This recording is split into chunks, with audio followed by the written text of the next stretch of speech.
कर्ण एक महान और बलशाली योद्धा थे, फिर भी वह पूरे जीवन भर अपमान के पात्र बने रहे, क्योंकि उसका पालन पोषण एक शूद्र माता पिता द्वारा किया गया था और सूत पुत्र होने के कारण उन्हें अधिक महत्व नहीं दिया गया। द्रौपदी का विवाह पांडवों से होने के बाद उन्होंने पिता अधिरथ के कहने पर एक सूत कन्या से विवाह किया, जिसका नाम रुशाली था। बाद में कर्ण ने सुप्रिया नाम की कन्या से भी विवाह किया। इस प्रकार कर्ण की दो पत्नियां थीं, जिनसे 9 पुत्र प्राप्त हुए थे। सुप्रिया का जिक्र महाभारत में बहुत कम वर्णित है। रुशाली और सुप्रिया से कर्ण के 9 पुत्र थे: वृषसेन, वृषकेतु, चित्रसेन, सत्यसेन, सुषेन, शत्रुंजय, द्विपात, प्रसेन और बनसेन। इन सभी में पिता के समान पराक्रम तो नहीं था, परंतु ये बहुत साहसी और बलशाली योद्धा थे। कर्ण के सभी पुत्र महाभारत के युद्ध में शामिल हुए, जिनमें से 8 वीर गति को प्राप्त हो गए। प्रसेन की मौत सात्यकी के हाथों से हुई। शत्रुंजय, वृषसेन और द्विपात की मौत अर्जुन के हाथों से हुई थी। बनसेन की मौत भीम के हाथों से हुई थी। चित्रसेन, सत्यसेन और सुषेन की नकुल के द्वारा मृत्यु हुई थी।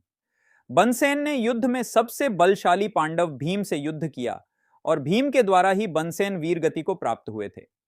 वृषसेन, शत्रुंजय और द्विपात ने महान धनुर्धर अर्जुन के साथ युद्ध किया। अर्जुन को कौन हानि पहुंचा सकता था जब स्वयं भगवान कृष्ण उनके सारथी बने थे। इस प्रकार इन 3 पुत्रों की मृत्यु अर्जुन के हाथों हुई। कर्ण के अन्य 3 पुत्रों चित्रसेन, सत्यसेन और सुषेन ने नकुल के साथ युद्ध किया और ये 3 नकुल के द्वारा वीरगति को प्राप्त हुए, जबकि उसके पुत्र प्रसेन का युद्ध सात्यकी के साथ हुआ था। सात्यकी अर्जुन का शिष्य था और एक महान धनुर्धर था। प्रसेन का वध सात्यकी द्वारा हुआ और इस प्रकार कर्ण के 8 पुत्र कुरुक्षेत्र की युद्ध भूमि में वीरगति को प्राप्त हुए, परंतु उसके पुत्र वृषकेतु का वध कोई नहीं कर सका। युद्ध के पश्चात कर्ण के सभी पुत्रों में एक वृषकेतु ही जीवित था। कर्ण की मौत के बाद उसकी पत्नी रुशाली कर्ण की चिता के साथ सती हो गई थी। ऐसा कहा जाता है कि युद्ध के पश्चात पांडवों को यह पता चला कि कर्ण उन्हीं का भाई था। तब अर्जुन ने अपने भतीजे अर्थात कर्ण के जीवित बचे हुए पुत्र वृषकेतु को इंद्रप्रस्थ का राजा घोषित कर दिया